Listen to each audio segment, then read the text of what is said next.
හරි. එහෙනම් අයිබෝවන් අපි පටන් ගමු අද 6 ශ්‍රේණිය පළමු ප්‍රශ්න පත්‍රය. හරි. පළවෙනි ප්‍රශ්න පත්‍රයේ පළවෙනි ගාන මෙම වෘත්තයේ ඊ හිසෙන් දැක්වෙන ස්ථානයේ නම ලියන්නලු. බලන්න පුතේ අපි 6 වෙනි ශ්‍රේණියේ පළවෙනි පාඩම වෘත්ත පාඩමේදී උගන්වනවා වෘත්තයක හරිමැද ලක්ෂ්‍යයේ විශේෂ නමක්. පළවෙනි පාඩමේදී උගන්වනවා වෘත්තයක හරිමැද ලක්ෂ්‍යයේ නම කේන්ද්‍රය. එහෙනම් පළවෙනි එකට උත්තරය කේන්ද්‍රය. ප්‍රශ්න අංක 2. 9 12ට වඩා කුඩා වේ. මෙය ඉලක්කම් හා සංකේත භාවිතයෙන් ලියන්න. කවුද? මෙතන ඉන්න දෙන්න ලියමු අපි. 9යි 12යි. අපිට දීලා තියෙන්නේ ඉලක්කම් දෙකයි. 9 12ට වඩා කුඩා වේ. දීලා තියෙන ඉලක්කම් දෙක ලිව්වා. ඔයා දන්නවා මෙතනදී භාවිතා කරන්න ඕන අසමානතා ලකුණු. මෙන්න මේ අසමානතා ලකුණු දෙකේ ඔයා දන්නවා විවෘත පැත්ත අසමානතා ලකුණක විවෘත පැත්ත වැඩි කියන අදහස. තුඩ තියෙන පැත්ත අඩුයි කියන අදහස. අසමානතා ලකුණේ විවෘත පැත්ත මොකක්ද? විවෘත පැත්ත වැඩි, තුඩ තියෙන පැත්ත අඩුයි. ඔන්න බලන්න. 9 12ට වඩා කුඩායි නැත්නම් අඩුයි. 9 කියන කෙනා අඩුයි. අඩුයි නම් තුඩ තියෙන පැත්ත. 9ට එන්න ඕන තුඩ තියෙන පැත්ත. මෙන්න පිළිතුර. 9 12ට වඩා කුඩා වේ කියලා මේ විදිහට තමයි ලියන්න ඕන. හරි. ප්‍රශ්න අංක 3. නියම ඒ කියන්නේ තත්ත්ව භාගයකට උදාහරණයක් ලියන්නලු. මෙන්න තත්ත්ව භාග කියන්නේ මොනවද? පුතේ ඔයා දන්නවා භාග වර්ග තියෙනවා ගොඩක්ම. අපි පළවෙනි භාග වර්ගය කියා දෙනවා තත්ත්ව භාග. එහෙම නැත්නම් නියම භාග. ඊළඟට අපි කියා දෙනවා දෙවෙනි භාග වර්ගය මොකද්ද? ඒකක භාග කියලා. ඒකක භාග. ඊළඟට කියා දෙනවා අපි විෂම භාග, මිශ්‍ර භාග, තව තියෙනවා ඊළඟට තුල්‍ය භාග කියලා නමකින් හඳුන්වනවා. මේ හැම දෙයක්ම ඔයා භාග පාඩමේදී හොඳින් අධ්‍යයනය කරලා තියෙන්නේ. ප්‍රශ්නේ අපෙන් අහන්නේ නියම භාගයක්. නියම භාගයක් කියන්නේ මොකක්ද? නියම භාගයක් කියන්නේ හරයට වඩා ලවය කුඩා වූ භාග. හරයට වඩා ලවය කුඩා වූ භාග. ඒ කියන්නේ පුතේ යට තියෙන ඉලක්කමට වඩා උඩ ඉලක්කම පුංචි වෙන්න ඕන. මේ බලන්න එහෙනම්. යට ඉලක්කම 5, උඩ ඉලක්කම 3. 5ට වඩා 3 කුඩායි. තත්ත්ව භාගයක්. හරි. තව එකක් බලමු. 8න් 1. හරයට වඩා 8 ලවය 1. හරයට වඩා ලවය කුඩායි. තත්ත්ව භාගයක්. ඕන තරම් ලියන්න පුළුවන්. ටිකක් විශාල ඉලක්කමක් ලියුවොත් CN 5.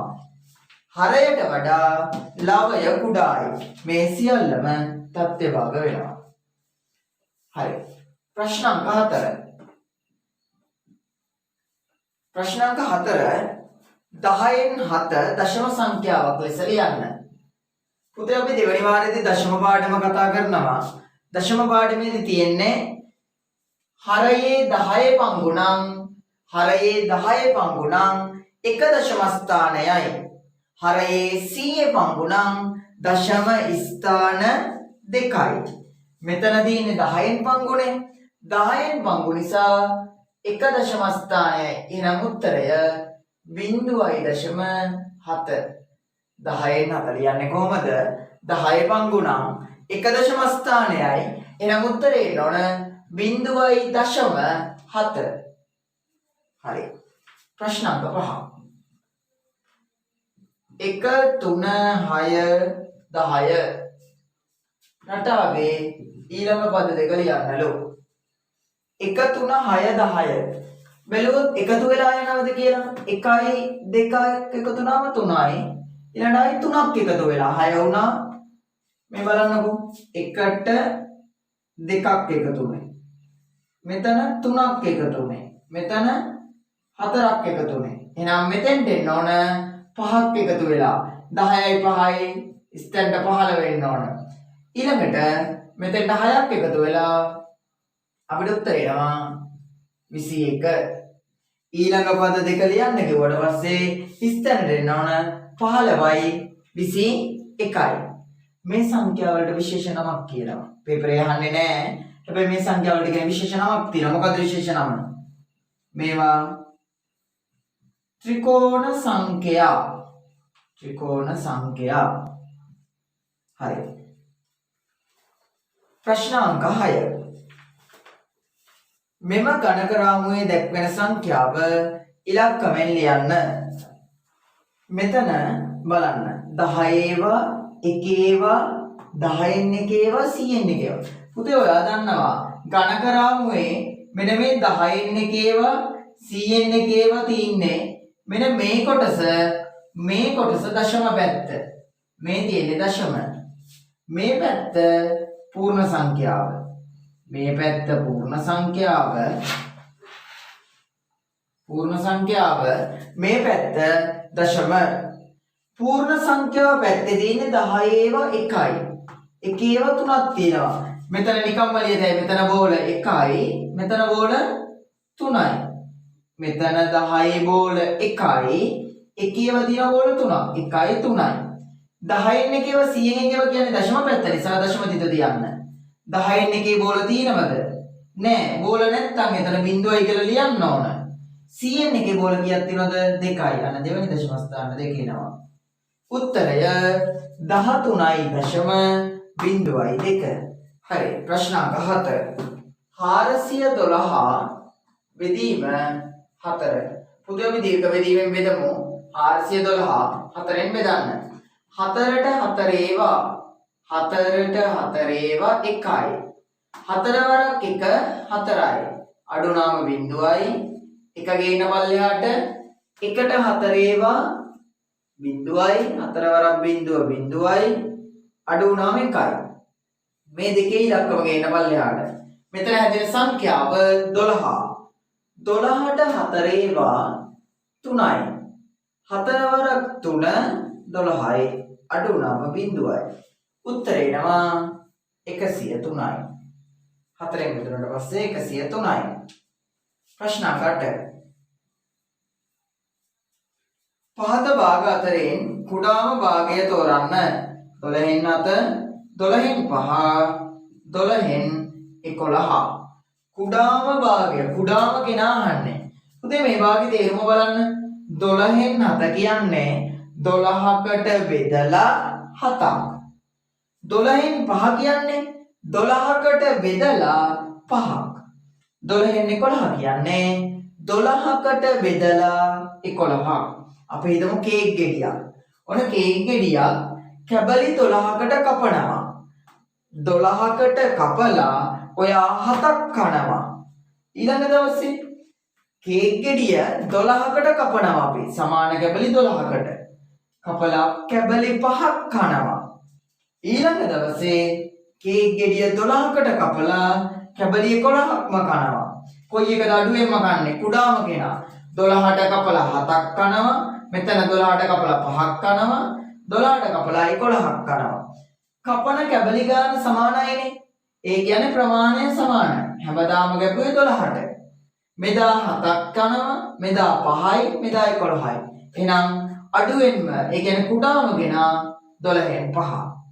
මේක ඔයාලට මතක තියාගන්න කොටසක් දීලා ඇති. හරය සමානයි නම් ලවය අඩු භාගය කුඩායි. හරය සමාන භාග අතරින් ලවය කුඩා භාගය කුඩාම භාගය වෙනවා. එහෙනම් හරයන් තුන 12 සමානයි. ලවය කුඩා ගණනා ගන්න පුතේ. මෙතන 7, මෙතන 5, මෙතන 11. ලවය කුඩා මෙයාගේ. මෙයා තමයි එහෙනම් කුඩාම භාගය. ප්‍රශ්න අංක 9. 1 සිට 10 දෙක ඇති ප්‍රථම සංඛ්‍යා 1 සිට 10 දෙක ඇති සංඛ්‍යා අතරින් ප්‍රථමක සංඛ්‍යාවෙන් කර ලියන්න. 2 සංයුත සංඛ්‍යාවෙන් කර ලියන්න. ප්‍රථමක ඒවා මොනවද? ප්‍රථමක සංඛ්‍යා සංයුත සංඛ්‍යා. ප්‍රථමක සංඛ්‍යා කියන්නේ සාධක දෙකක් පමණක් ඇති සංඛ්‍යා. ප්‍රථමක සංඛ්‍යා කියන්නේ මොනවද? හරියටම සාධක දෙකයි. ඒ කියන්නේ සංඛ්‍යාවක් ඉතිරි නැතිව බෙදන්න පුළුවන් වෙනත් සංඛ්‍යා තියෙන්නේ දෙකයි. ඒක වෙනත් සංඛ්‍යා වෙන්නත් පුළුවන්, ඒ සංඛ්‍යාව වෙන්නත් පුළුවන්. කොහොම හරි සාධක දෙකයි. ඒ කියන්නේ සංඛ්‍යාවක් ඉතිරි නැතිව බෙදෙන ඉලක්කම් දෙකයි තියෙන්නේ. එහෙමනම් අපි කියනවා අන්න ඒ වගේවට මොනවද? ප්‍රථමක සංඛ්‍යා කියලා. දැන් බලන්නකො එක කියන ඉලක්කම එකෙන් බෙදෙනවා, වෙන කිසිම දෙයකින් බෙදෙන්නේ නැහැ. ඒ කියන්නේ සාධක එකයි. සාධක එකයි නම් ප්‍රථමක වෙන්නේ නැහැ. සංයුත වෙන්න නම් සාධක දෙකට වැඩි වෙන්න ඕන. ප්‍රථමක නම් දෙකයිනේ. දෙකට වැඩි වෙන්න ඕන. එතකොට පුතේ එක කියන ඉලක්කම මේකටයි තිත් නෑ, මේකටයි තිත් නෑ. ඊළඟ දෙක ප්‍රථමකයි, 1යි 2යි විතරයි. 3 ප්‍රථමකයි, 4 බෙදෙන ඉලක්කම් වැඩි. 5 ප්‍රථමකයි, 6 සංයුතයි, 7 ප්‍රථමකයි, 8 සංයුතයි, 9 සංයුතයි, 10ත් සංයුතයි. ඔන්න සංඛ්‍යා ටික දෙවුවා අපි. ප්‍රශ්න අංක 10. 7යි cm මිලිමීටර වලින් ලියන්න. ඔයා දන්නවා සෙන්ටිමීටර එකක් කියන්නේ මිලිමීටර 10ක්. මේ සම්බන්ධය අපි දිග පාඩමේදී කියලා දීලා තියෙන්නේ. සෙන්ටිමීටර එකක් කියන්නේ මිලිමීටර 10ක්. එකක් 10ක් නම් 7ක් කීයද? මේ වගේ බලන්න 7 10න් වැඩි කරන්න. එකක් 10ක්නේ, 7ක් අපෙන් අහන්නේ 70යි මිලිමීටර. 70යි මිලිමීටර. ප්‍රශ්න අංක 11. මෙන්න මේ දීලා තියෙන සංඛ්‍යාව කලාප වලට වෙන් කරලා එක් එක් කලාපයට යටින් එහි නම ලියන්න. ඒ කියන්නේ කලාපේ නම ලියන්නලු. බලන් ඉන්න.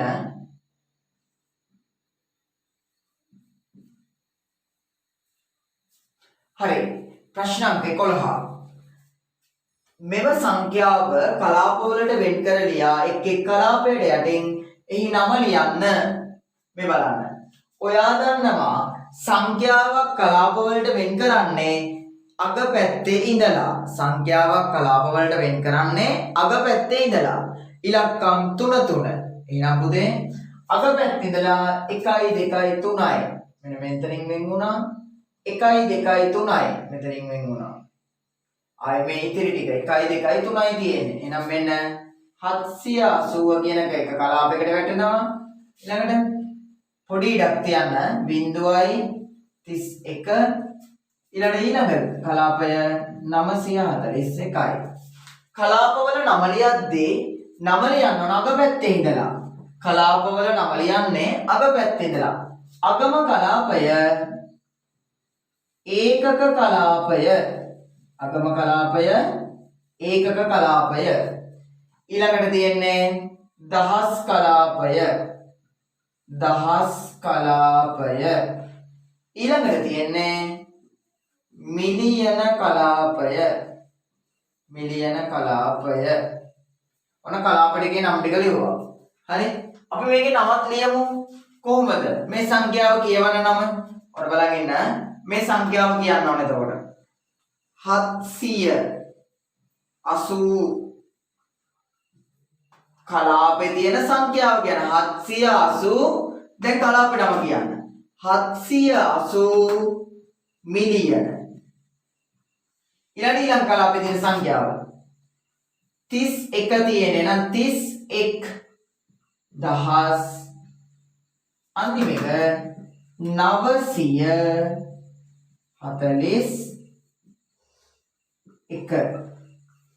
මෙන්න අපි කලාප ටිකේ නම් ටික ලිව්වා. සංඛ්‍යාවේ නමත් ලියලා තිනවා. සංඛ්‍යාවේ නම කියන්න, කලාපේ නම කියන්න. සංඛ්‍යාවේ නම කියන්න, කලාපේ නම කියන්න. සංඛ්‍යාවේ නම කියන්න. අන්තිමකට විතරක් කලාපේ නම ලියන්නේ නැහැ. එහෙනම් 780 මිලියන 31941. හරි.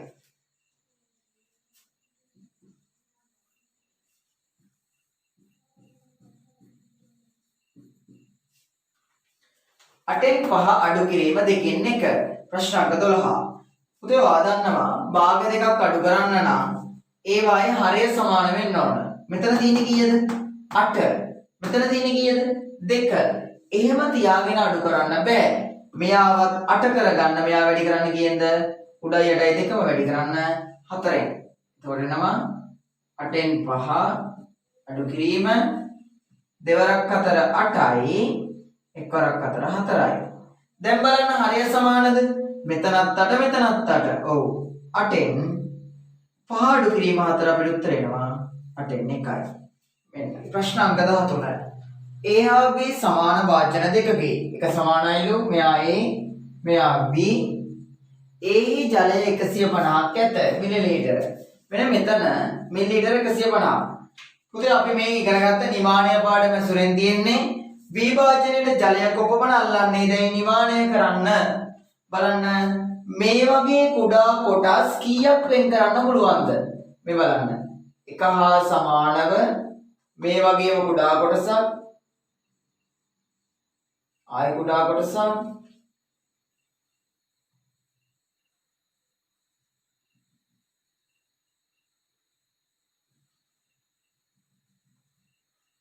හරි ඔයා හරියට අර රුල තියලා වෙන් කරන්න එක හා සමානව එන්න ඕන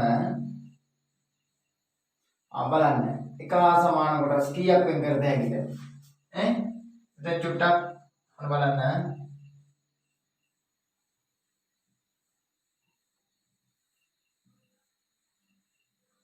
එක හා සමාන කොටස් තුනකට වෙන් කරන්න පුළුවන් අපිට. ඔයා හොඳට බැලුවොත් ඔයාලගේ දීලා තියෙන පේපරේ මේ ටික ඇන්දොත් එක හා සමාන කොටස් තුනකට වෙන් කරන්න පුළුවන්. එහෙනම් එක කොටසක් 150යි නම් මෙතන තියෙනවා කොටස් 3ක්. ඒ කියන්නේ 150 ඒවා 3ක් අපිට ලැබෙනවා 450යි මිලිලීටර. ඊළඟට ප්‍රශ්න අංක 14. 0.03 භාගයක් ලෙස ලියන්න. ඉස්සෙල්ලත් මං කියා දුන්නා දශම ස්ථාන 1යි නම් 10න් පංගු, දශම ස්ථාන 2යි නම් 100න් පංගු. දශම ස්ථාන 1යි නම් 10න් පංගු, 2යි නම් 100න් පංගු. දශම ස්ථාන දෙකක් තියෙනවා මේ. මෙතනින් පස්සේ දශම තිතෙන් පස්සේ ඉලක්කම් දෙකක්. ඒ කියන්නේ දශම ස්ථාන 2යි. එහෙනම් 100න් මෙතන දෙන ඉලක්කම 3. උත්තරය 100න් 3යි. හරි ප්‍රශ්න අංක 15. දෙකෙන් හා පහෙන් එකවර බෙදෙන පළමු සංඛ්‍යා තුන ලියන්නලු. මෙන්න එහෙනම් අපි දෙකෙන් බෙදෙන ඒවා ටික ලියාගමු ඉස්සෙල්ලා. දෙකෙන් බෙදෙන ඒවා ටික අපිට එනවා 2 4 6 10 12 14 16 20 22 24 26 28 30 32 ඔය විදිහට ඉලක්කම් ටික යනවා. ඊළඟ පුතේ පහෙන් බෙදෙන ඒවා ටිකක් ලියාගෙන බලමු. 5 10 15 20 25 30 35 ඔය විදිහට යනවා දිගට. දෙන්නටම හොබන ඉලක්කම් ටික රවුම් කරන්න වෙන්න. 10 20 එහෙනම් දෙකෙන් හා පහෙන් යන දෙන්නගෙන්ම බෙදෙන ඉලක්කම් මොනවද? 10 20 30. පිළිතුර 10 20 30. හරි ප්‍රශ්න අංක 16. මේ විදිහට දශම සංඛ්‍යා දෙකකුයි භාග සංඛ්‍යාවකුයි දීලා අපිට කියනවා වටිනාකම් අතරින් විශාලම වටිනාකම තෝරන්න. يعني විශාලම කෙනා තෝරන්න. උදේ මේ වගේ වෙලාවට එක්ක තුන් දෙනාම භාග කරගන්න නැත්නම් තුන් දෙනාම දශම කරගන්න. එක්ක තුන් දෙනාම භාග කරගන්න නැත්නම් තුන් දෙනාම දශම කරගන්න. මම කැමති භාග විදියට ලියා ගන්න. මෙතන දශම ස්ථාන දෙකක් නිසා කීයෙන් පංගුද? දශම ස්ථාන දෙකක් නිසා 100න් පංගු. 100න් අපිට ලැබෙනවා 75. මෙයා නම් පුතේ කොහොමද තියෙනවනේ 100න් 68 කියලා. ඊළඟ මෙතන දශම ස්ථාන දෙකයි. එහෙනම් 100න් 55. පුතේ මෙන්න භාග විදියට ලියාගත්තා.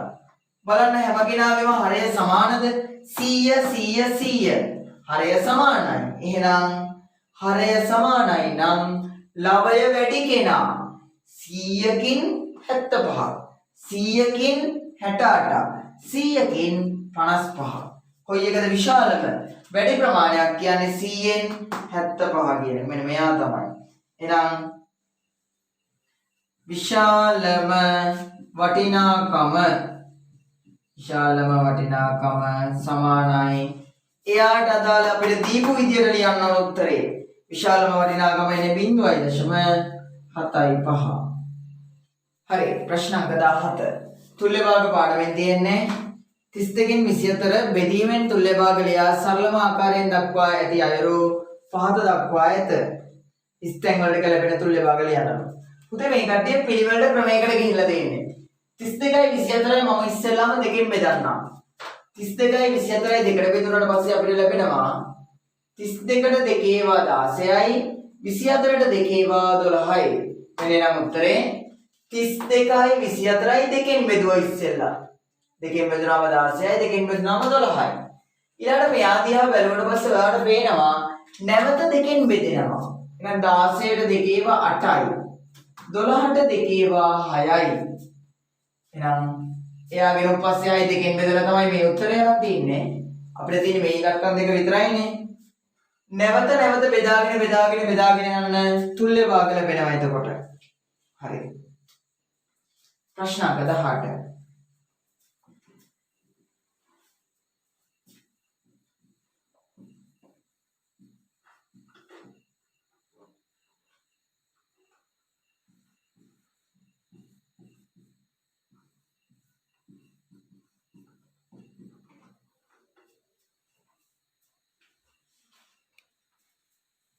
හරි. ප්‍රශ්න අංක 18. කාලය එකතු කිරීම තියෙන්නේ. චූටි ළමයි දන්නවා කාලය එකතු කිරීමේදී මිනිත්තු පැත්ත නැත්නම් මේ කුඩා ඒකකයේ පැත්ත එකතු කරද්දී තත්පර හෝ නැත්නම් මිනිත්තු මෙතන තියෙන්න පුළුවන් 59යි. 60ක් වුණු ගමන් පැය පැත්තට යනවා. ඒ නිසා අපි එකපාරට උත්තරේ ලියන්න නැතුව මේ දෙන්නගේ එකතුව පහලින් ලියා ගමු. 0.5යි 5යි 5යි 3යි 8යි. මෙන්න මේ දෙන්නගේ එකතුව අපිට ලැබුණා කීයක්ද? 85. 85 කියන ඉලක්කම මෙතන තියන්න බෑ. එතන තියන්න පුළුවන් 59යි. එහෙනම් 85න් 60ක් අඩු කරන්න. 85න් 60ක් අඩු වුණාට පස්සේ ඉතිරි එනවා 5යි 8න් 6ක් 2යි. මෙන්න මේ ඉතිරි 25 මෙතෙන්ට යන්නේ. මෙතෙන්ට එන උත්තරේ 25යි. මේ අඩු වෙච්ච 60 මේ පැත්තට යනවා පැයක් විදියට. පැය පැත්තට යනවා එකක් විදියට. දැන් එකතු කරන්න 1යි 9යි 10යි 10යි 4යි 14යි. මෙන්න උත්තරේ පැය 14යි මිනිත්තු 25යි. ප්‍රශ්න අංක 19.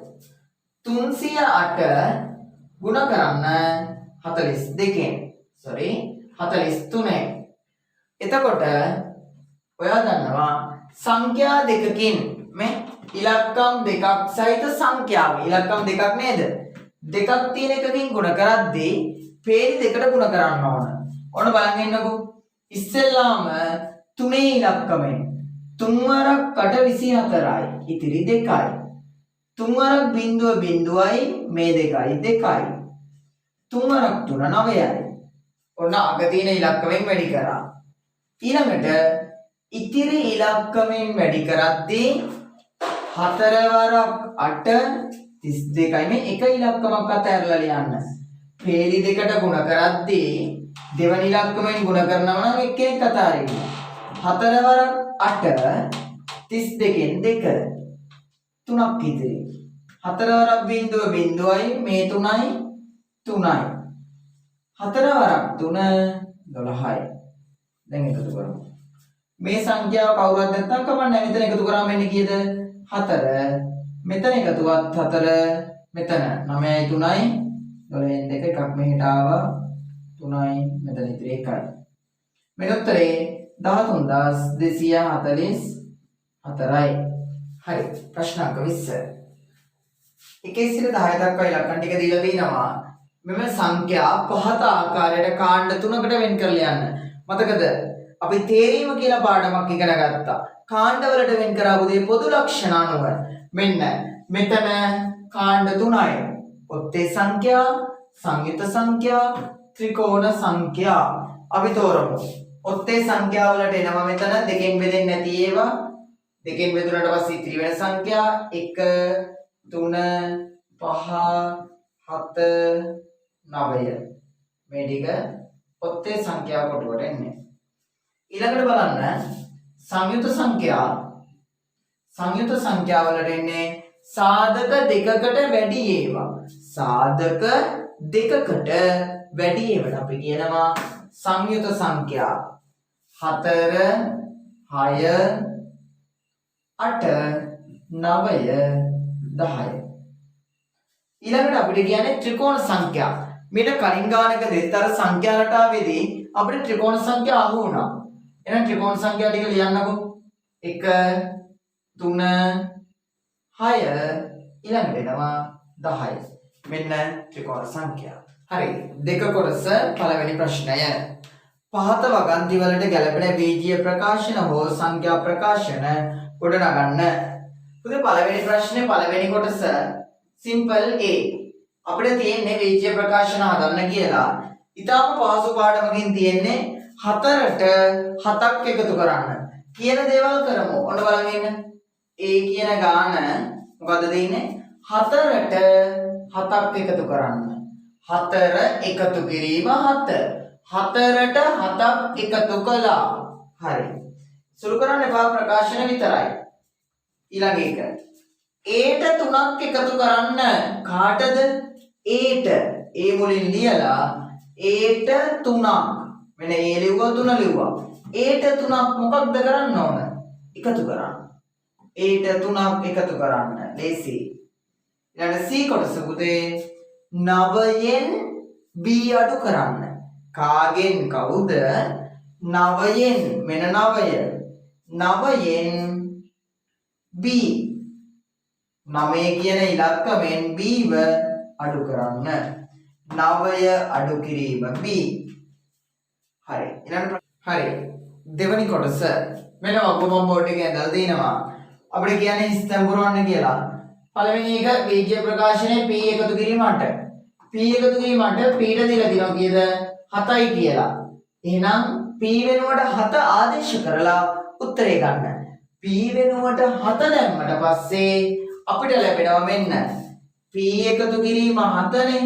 sorry. P එකතු කිරීම 8. මෙතන දෙන්නේ මොකද්ද? P එකතු කිරීම 8.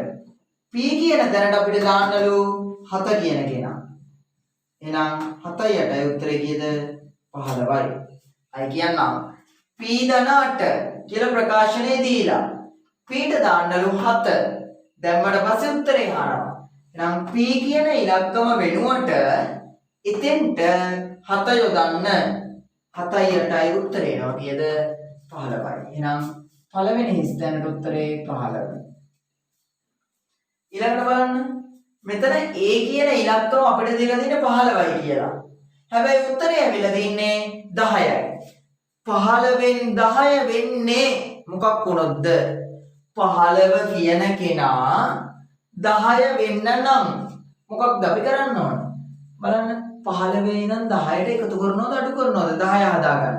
අඩු කරන්න ඕන. 15 කියන ඉලක්කමෙන් කීයක් අඩු කරොත්ද? 15 කියන ඉලක්කමෙන් 5ක් අඩු කරොත් නේද 10 වෙන්නේ? හරි. එහෙනම් A කියන ඉලක්කමෙන් අඩු කරන්න 5. ඇයි මම A කියන එක ගත්තේ? 15 කියන කෙනා වෙනකොට A තමයි දැන් දීලා තියෙන්නේ. A ගෙන් 5ක් අඩු කරන්න. බලමු හරිද කියලා. A ට 15 දාන්න. 15න් 5ක් අඩු වුණාම උත්තරේ 10යි. ඊළඟට ප්‍රශ්නාංක 3. 12 ඍණවයි. ඒ කියන්නේ 12න් කවුරු හරි අඩු කරාට පස්සේ උත්තරය ඇවිල්ලා තිනවා 6යි කියලා.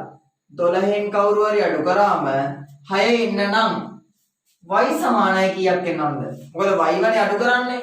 12න් 6 හැදෙන්නේ කීයක් අඩු වුණොත්ද? ඔයා දන්නවා. 6 හැදෙන්න නම් 12 ඉඳලා තව 6ක් අඩු වෙන්න ඕන. ඒ කියන්නේ y වෙනුවට තියෙන්න ඕන 6. 12 ඉඳලා 6 හැදෙන්න නම් 12න් යම් ගානක් අඩු වෙන්න බෑ. කීයක්ද අඩු වෙන්න ඕන? 12 ඉඳලා 6ක් අඩු වෙන්න ඕන. 6 තියෙන තැනටනේ y තියෙන්නේ. ඒ කියන්නේ y ගේ උත්තරේ 6යි. අන්තිම එක වගුවේ බීට තියෙන්නේ අපේ 5යි කියලා. බීට තියෙන්නේ කීයද? 5යි. හැබැයි උත්තරේ වෙලා තින්නේ 3යි. 5 ඉඳලා 3 වෙන්න නම් දෙකක් අඩු වෙන්න ඕන. නේද? 5 ඉඳලා 3 වෙන්න නම් දෙකක් අඩු වෙන්න ඕන. කාගෙන්ද අඩු වෙන්නේ? B කියන ඉලක්කමෙන්. ඉංග්‍රීසි අකුරු භාවිත කරන්නේ. B කියන කෙනාගෙන් අඩු කරන්න දෙකක්. එතකොට හරි නේද? 5න් දෙකක් අඩු වුණාම උත්තරේ 3යි. හරි. ප්‍රශ්නාංක 2. මෙම පතරම භාවිතයෙන් සාදාගත හැකි ඝන වස්තුව කුමක්ද? පුතේ ඔයාලට ඝන වස්තු පාඩමේදී පතරම් 3ක් දෙනවා නේද? පතරම් 3ක් දෙනවා. ඒ කියන්නේ ඝන වස්තු 3ක් කියා දෙනවා. 1 ඝනකය, ඝනකාභය, චතුස්තරය. පුතේ මතක් කරන්න ඝනකය කිව්වට පස්සේ සමචතුරස්‍ර 6ක් තිබුණා මතකද? සමචතුරස්‍ර 6ක්. ඝනකාභය කිව්වට පස්සේ ඍජු කෝණාශ්‍ර හැඩේව තිබුණා. හැබැයි ත්‍රිකෝණ විතරක් භාවිතයෙන් නැන්දේ මොකද්ද? අපි එහෙම මතක තියාගන්නේ. ත්‍රිකෝණ භාවිතයෙන් හදනක ඝන වස්තුවේ නම පළවෙනි කොටස එනවා මොකද්ද නම? චතුස්තලය. පුතේ ලකුණුත් තියෙනවා මේ පේපරේම දාගෙන යන්න පුළුවන් ඔයාලට. චතුස්තලය. ඊළඟ 2 එම ඝන වස්තුව සෑදීමට හැකි මෙම පතරම හැර වෙනත් පතරමක් අඳින්න. පුතේ චතුස්තලයට ත්‍රිකෝණ 4ක් තියෙන්න ඕනේ නේද? මේ බලන්න. වෙන පතරමක්. අපි ඇලවුම් දාන අඳින්නේ නැහැ. පතරම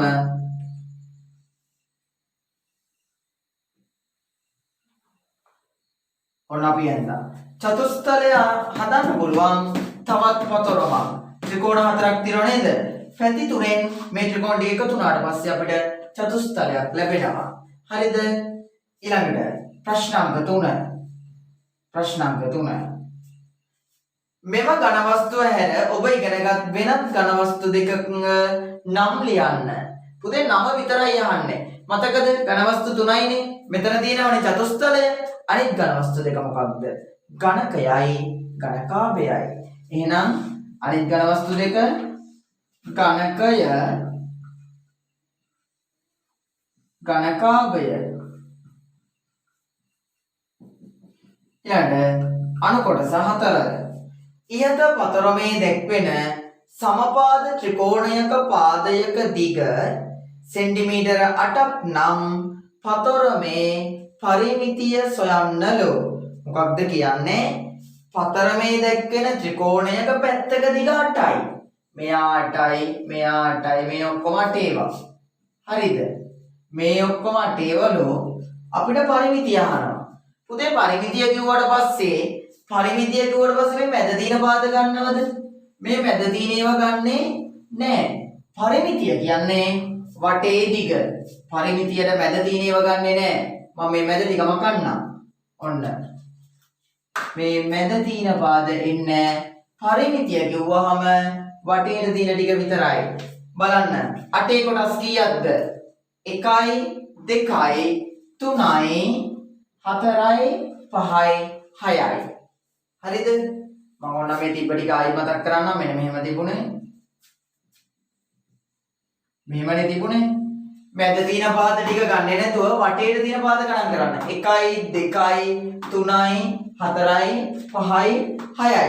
පාද 6ක් තියෙනවා සමාන ඒවා. එකක් කීයද? 8 ගානේ. 8 ඒවා 6ක්. නැත්තම් මොදේ මේ ඔක්කොම ටික එකතු කරගෙන යමු. 8යි 8යි 8යි 8යි 8යි 8යි 6 වතාවක් එකතු කරන්න.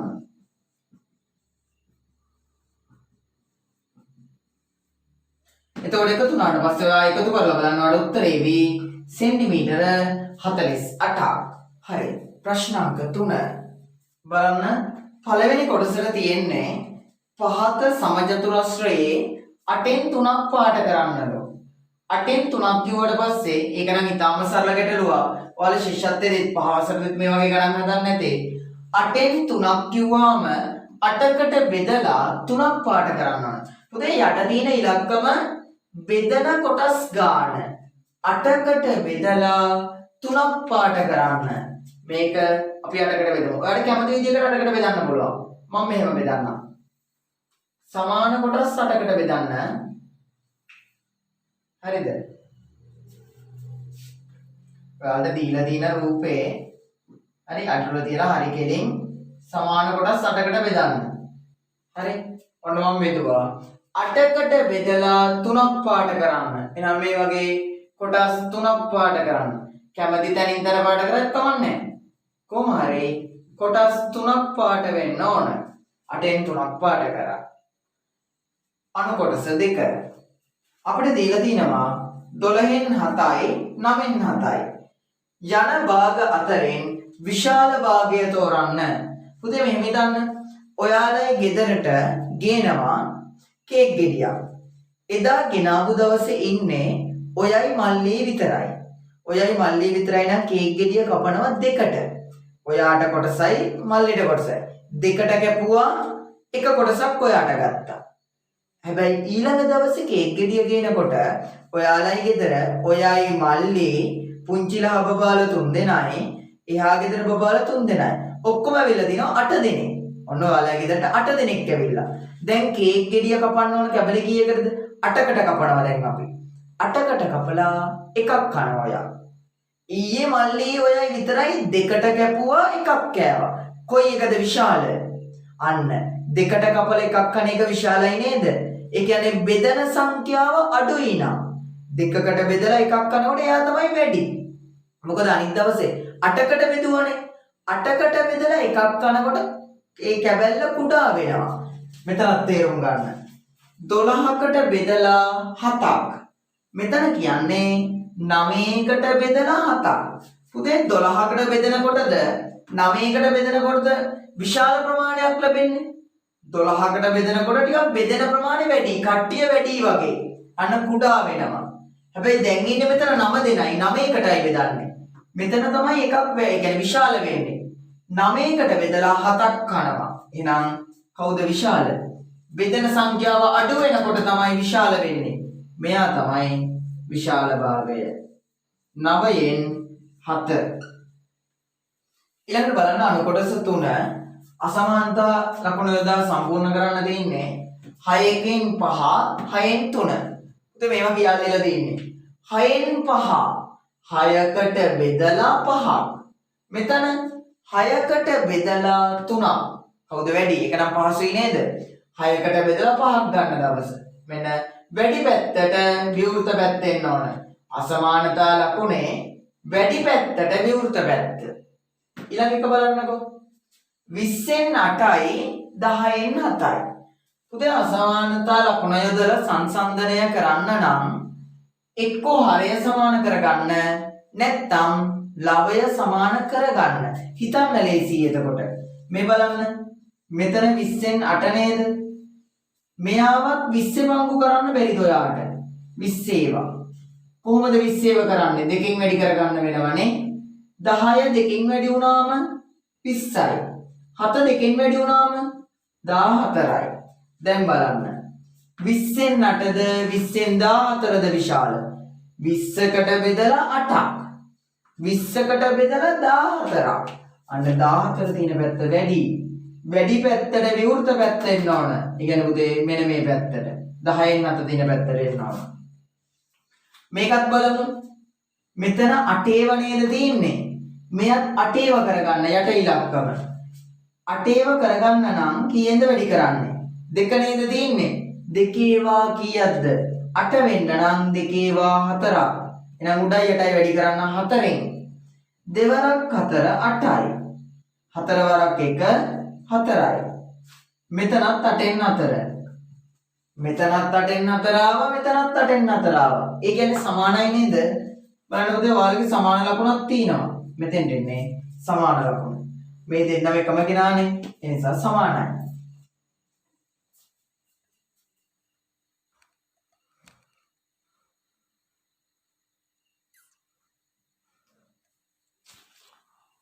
අනු කොටස 4.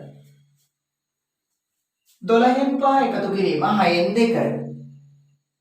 ඔයා දන්නවා භාග දෙකක් එකතු කරද්දී හරය සමාන වෙන්න ඕන. මොකද උදේ වෙන්න ඕන? හරය සමාන වෙන්න ඕන. ඒ කියන්නේ කවුද? මේ යට ඉලක්කම. යට තියෙන ඉලක්කම සමාන වෙන්න ඕන. මෙතන 12, මෙතන 6 සමාන නැහැ. එහෙනම් මෙයත් 12 කරගන්න ඕන. 6 12 වෙන්නේ කොහොමද? සමාන එක ඉලක්කම වලට ගෙනියන්න එපා. 6 ඉලක්කම 12 වෙනවා දෙකෙන් වැඩි කරාම. යට ඉලක්කම වැඩි කරන්නේ දෙකෙන් නම් උඩත් වැඩි කරන්නේ දෙකෙන්. දැන් බලන්න මෙතන 12න් 5 එකතු කිරීම. 6 වරක් 2 12යි. දෙවරක් 2 4යි. දැන් බලන්න පුතේ යට ඉලක්කම් දෙක සමානයි නේද? හරය සමානයි නේද? එහෙනම් පොදු හරය ගන්න 12මයි. යට ඉලක්කම එකතු වෙන්නේ නැහැ.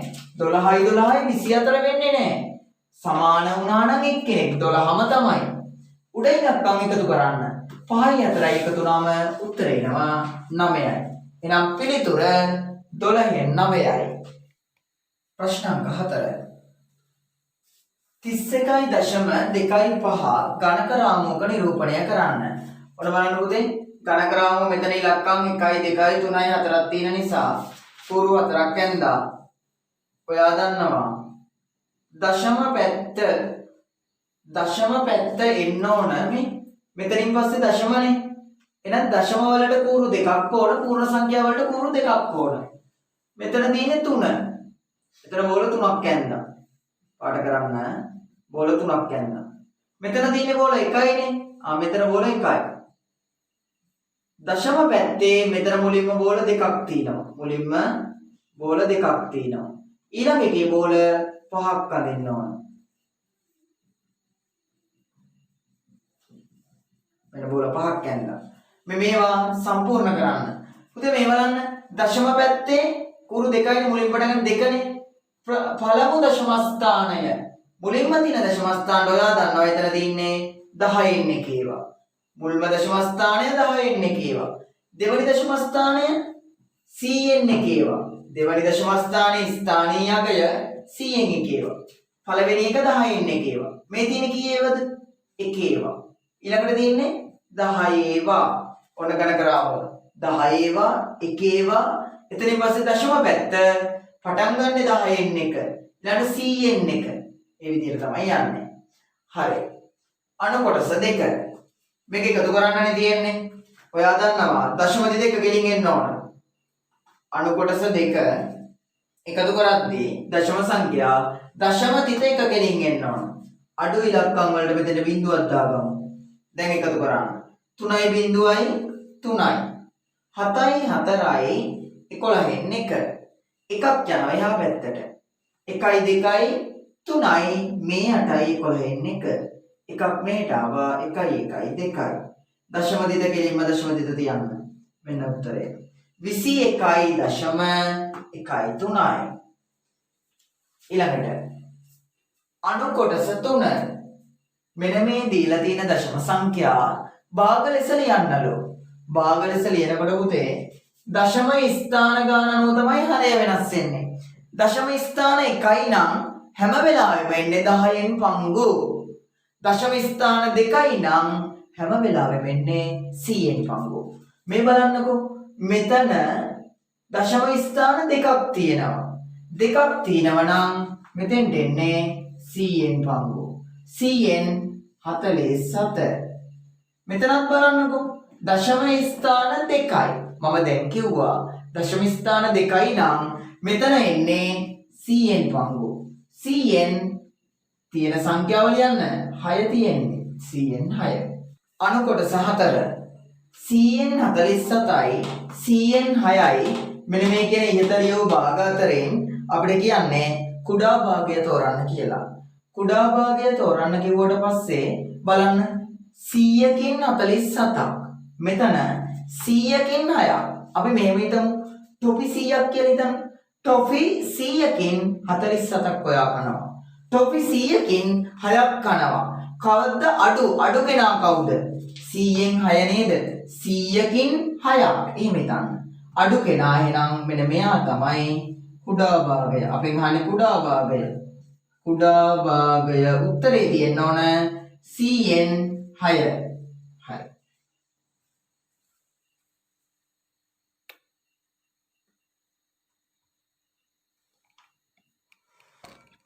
ප්‍රශ්න අංක 5. අපිට මේ වගේ රූප සටහන් සමූහයක් දීලා පළවෙනි කොටසේ අහන්නේ ඉහත දැක්වෙන රූප අතරින් මෙන්න මේ දීපු රූප අතරින් සංවෘත රූප හා විවෘත රූපවල අංක ලියන්න.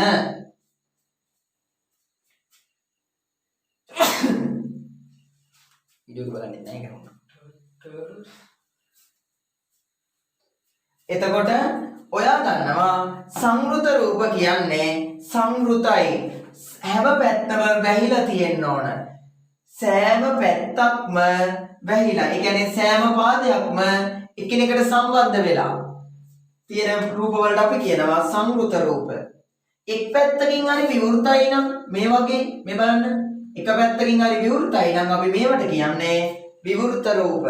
එහෙනම් සංවෘත රූප කියන්නේ සෑම පැත්තක්ම සම්බන්ධ වෙලා තියෙන පාද මේ බලන්න. 1 ඊළඟට 2 මෙයා නෑ මෙන්න 5 ඊළඟට 6 මෙන්න මේ ඔක්කොම ටික සංවෘත රූප.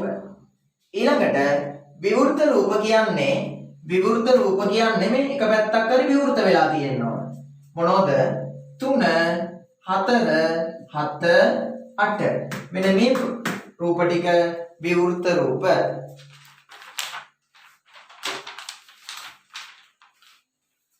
දෙවැනි අණු කොටස. ඉහත රූප අතර ඇති සරල රේඛීය සංවෘත තල රූප. පුතේ එතන ලක්ෂණ දෙකක් කියනවා. සරල රේඛීය සංවෘත. එකපාරට හිතන්නේ නැතුව අපි කරුණු දෙක වෙන වෙනම හිතමු. සරල රේඛීය වෙන්නත් ඕනේ, සංවෘත වෙන්නත් ඕනේ. සංවෘත වෙනවා නම් මෙන්න මේ හතර එන්නේ නැහැ. මොකද සංවෘත වෙන්න බෑ. එහෙනම් මේ හතර එන්නේ නැහැ. මෙන්න මේවා ඉන්නේ එකක්. ඉහත රූප අතරින් සරල රේඛීය සංවෘත රූප. සරල රේඛීය වෙනවා නම් හරි කෙලින් ඉරි විතරයි. මේ රවුන්ඩ් වක්‍ර වෙච්ච ඒවා බෑ. සරල රේඛීය වෙනවා නම් මෙන්න මේ වගේ කෙලින් ඉරි තියෙන්න ඕන. සංවෘත වෙන්නත් ඕනලු මෙතන. එහෙනම් සරල රේඛීය සංවෘත ඒවා තුනක් තියෙනවා. 1 2 6. දෙවැනි අණු කොටසට උත්තරය 1 2 6. තුන්වෙනි අණු කොටස. සරල රේඛීය නොවන විවෘත රූප තෝරා ඒවායේ අංක ලියන්නලෝ. හොඳට බලන්න. මොකද්ද අපේ ප්‍රශ්නේ ආන්නේ? සරල රේඛීය නොවනමයි කියන්නේ අනිවාර්යයෙන්ම වක්‍ර ඉරක් තියෙන්න ඕන. ඒ කියන්නේ රවුම් වෙච්ච ඉරක් තියෙන්න ඕන. වක්‍ර රේඛා තියෙන ඒවා තියෙන්නේ දෙකයි නේද? මේ රවුම් වෙච්ච ඉරි තියෙන ඒවා තියෙන්නේ දෙකයිනේ. මේ දෙක විතරයි. සරල රේඛීය නොවනේවට තියෙන්නේ මේ දෙක විතරයි. අපෙන් අහන්නේ සරල රේඛීය නොවන, ඒ කියන්නේ මේ දෙකෙන් විවෘත රූපය බලන්න. කවුද විවෘත රූපේ? 5ද 3ද? මෙයා නේද විවෘත. එහෙනම් සරල රේඛීය නොවන වක්‍ර රේඛාවක් තියෙන විවෘත කෙනා 3. තුන්වෙනි කොටසේ උත්තරේ 3. ඊළඟට ප්‍රශ්නාංක 4. ප්‍රශ්නාංක 4. සරල රේඛීය නොවන සංවෘත තල රූප. සරල රේඛීය නොවන සංවෘත තල රූප කීයක් තිබේද? 4 වෙනි අණු කොටස බලන් ඉන්න. සරල රේඛීය නොවන සංවෘත තල රූප. පුතේ සරල රේඛීය නොවන ඒවා දිනනවා කිව්වේ මේ වෘත්තේ මෙයයි විතරයිනේ. එහෙනම් සරල රේඛීය නොවන ඒවා දින්නේ එකකී. එම රූප වල අංකය 5. සරල රේඛීය නොවන සංවෘත තල රූප දින්නේ 1යි. ඒකේ අංකය 5. පස්වෙනි අණු කොටස. ඉහත රූප අතර ඇති චතුරස්‍රවල අංක හා නම ලියන්න. පළවෙනි එක චතුරස්‍රයක් පාද 4යි. එයාගේ නම ඍජු කෝණාශ්‍රය.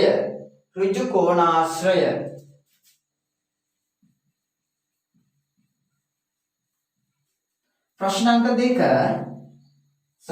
දැන් දෙවැනි එක මේකත් අංක 2ක් සංවෘත චතුරස්‍රයක්. එයාගේ නම සමචතුරස්‍රය. ඊළඟට 6 කියන එකත් චතුරස්‍රයක්. 6 කියන්නේ ත්‍රිපීසියම. ට්‍රපීසියම. එහෙනම් චතුරස්‍ර තුනක් තියෙනවා මේ සටහනේ. පළවෙනි එක ඍජු කෝණාශ්‍රය, දෙවෙනි එක සමචතුරස්‍රය, ඊළඟට තියෙන 6 ට්‍රපීසියම. ප්‍රශ්න අංක 6. ඉතින් මේ බලන්න පහත වගුව පිළිතුරු පත්‍රයේ පිටපත් කරගෙන ස්ථාන සම්පූර්ණ කරන්න. කිසිම තොරතුරක් දීලා නැහැ. අපිට මේ වගේ වගුවක් දීලා වගුව පුරවන්නයි කියනවා. මෙතන ගුණ කිරීමේ ලකුණක් නම් තියෙනවා. ඒ කියන්නේ ගුණන වගුවක් මේ තියෙන්නේ නේද?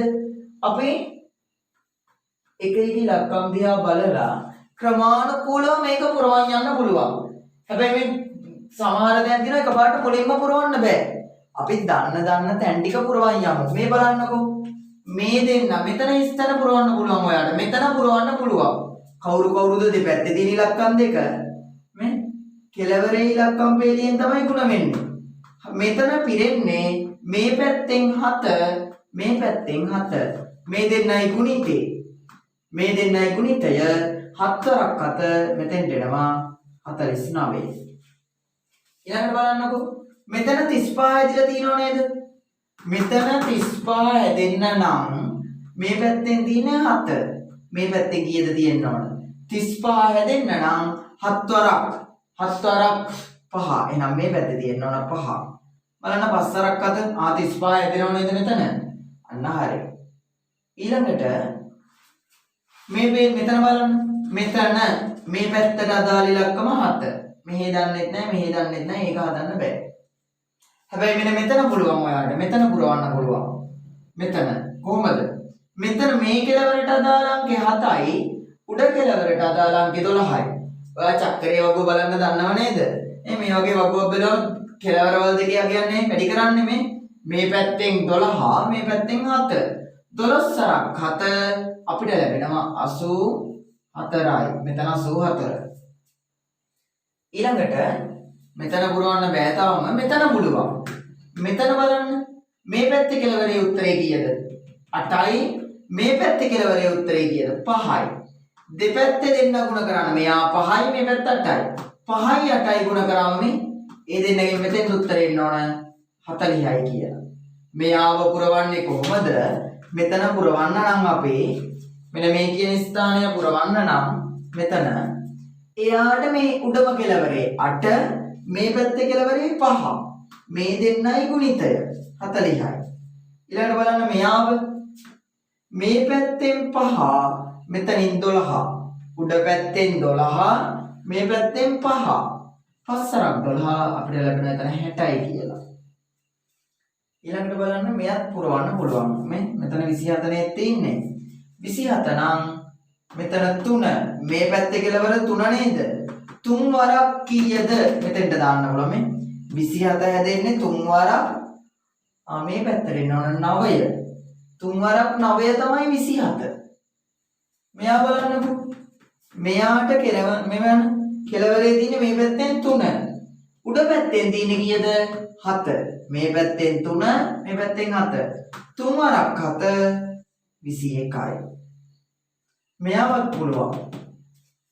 3 මේ පැත්තෙන් 3, උඩ පැත්තෙන් 8.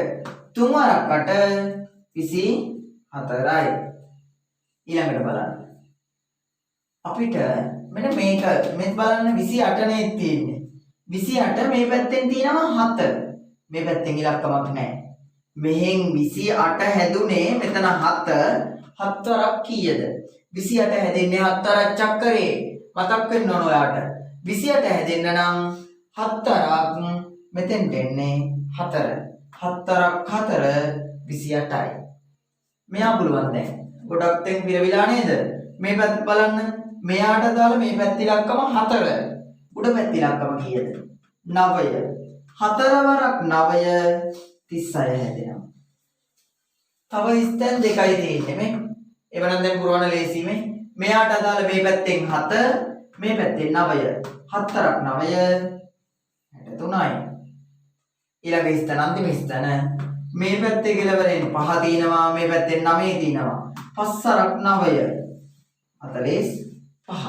දැක්කද? ඊටාම පහසුවෙන් අපි වගුව පිළිගුවා. අපිට ඉක්මනට හොයන්න පුළුවන් තැන් ටික හොයන් යන්න. බැරි දැන් අන්තිමට හොයන්න පුළුවන්. කෙළවරවල දෙකේ උත්තරනේ. උඩම කෙලවරයි මේ පැත්තම කෙලවරයි ඉලක්කම් වැඩි කරාට පස්සේනේ උත්තරේ එන්නේ. ඒ විදිහට තමයි. හරි. ඉදිරි පේපර් වල මේ වගේ තව ගණන් අහුවේවි. ප්‍රශ්න අංක 7. මීටරයයි සෙන්ටිමීටර 45ක් දිග කම්බියකින් සෙන්ටිමීටර 25ක් දිග කැබලි 5ක් කපා වෙන් කරන ලදී.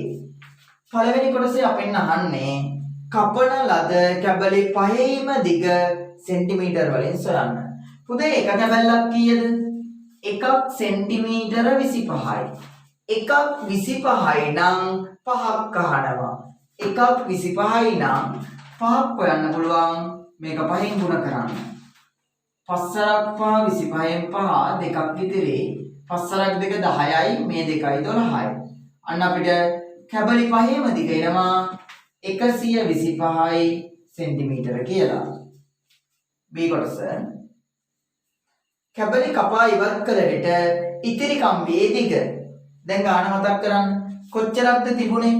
අපිට තිබුණේ 1 මීටර 45යි සෙන්ටිමීටර. මේක ඔක්කොම සෙන්ටිමීටර වලින් ලියාගමු. මොකද මෙතන තියෙන ඔක්කොම සෙන්ටිමීටර්නේ. අඩු කරන්න ලේසියි එතකොට. 1 මීටර සෙන්ටිමීටර 45ක් නේ තියෙන්නේ. මම සෙන්ටිමීටර වලට හරවන ඔක්කොම ටික. එකක් කියන්නේ කීයක්ද? මීටරයක් කියන්නේ සෙන්ටිමීටර 100ක්. මීටරයක් කියන්නේ සෙන්ටිමීටර 100යි. එතකොට මෙතන 100යි මේ 45යි. ඔක්කොම එනවා 145යි කියලා. කොච්චරක් දෙනන් තිබුණේ 145යි සෙන්ටිමීටර. කොච්චරක්ද කපලිවත් කරන්නේ? 125යි. එහෙනම් ඉතිරියක් හොයන්න ඔයා දන්නව නේද අඩු කරන්න ඕන කියලා. තිබුණු ගානෙන් 145න් දැන් තියෙන්නේ කොච්චරක්ද? 125 අඩු කරන්න. මෙන්න මේ තිබුණු ගානෙන් කපල ඉවත් කරපු ගාන. තිබුණු ගානෙන් කපල ඉවත් කරපු ගාන අඩු කරන්න. එතකොට අපිට ලැබෙනවා ඉතිරි ටික. මෙන්න ඉතිරිය සෙන්ටිමීටර 20යි. සෙන්ටිමීටර 20යි. දෙවැනි අන කොටස රෙදි මීටර එකක මිල රුපියල් 280යි. 1 මීටරයක් 280යි. අපි නහන්නේ රෙදි මීටර 3මාරක මිල. මේ බලන්නකෝ 3මාරක මිල අහනවා නම් කියන්නේ 3කුයි භාගිකුයි. ඉස්සෙල්ලාම 3ක මිල හොයා ගන්නවා. භාගික මිලත් හොයාගමු. ඊට පස්සේ එකතු කරමු. ඒක තමයි ලේසිම. රෙදි මීටරයක් කීයද? එකක් 280යිනේ. එකක් 280යි නම් 3ක් හොයන්නේ කොහොමද? චුටි ළමයි දන්නවා. එකක් 280යි කියන්නේ ඒකෙත් ඒ වගේ 3ක්නේ. 280 ඒවා 3ක්. 280 ගුණ කරන්න 3ෙන්. එතකොට එනවා බිඳුවයි රුපියල් 840ක් එනවා රෙදි මීටර 3ට. එතකොට පුතේ එකක් 280 නම් භාගයක් හොයන්නේ කොහමද? සම්පූර්ණ එකක් 280යිනේ. භාගයක් හොයන්න නම් 280 බෙදන්න ඕන දෙකට. ඔයා දීර්ඝ බෙදීමෙන් බෙදන්න 280 දෙකෙන් බෙදුවට පස්සේ ඔයාට ලැබෙවි 140ක්. එහෙනම් මේ තියෙන්නේ 3ක මිල, මේ තියෙන්නේ භාගික මිල. 3මාරක් කියන්නේ මේ දෙන්නගේ එකතුව. කවුරුද? 840යි භාගයට 140යි. අන්නේ දෙන්නම එකතු කරන්න. එතකොට අපිට ලැබෙනවා රුපියල් 980යි. රුපියල් 980යි. තුන්වෙනි අන කොටස.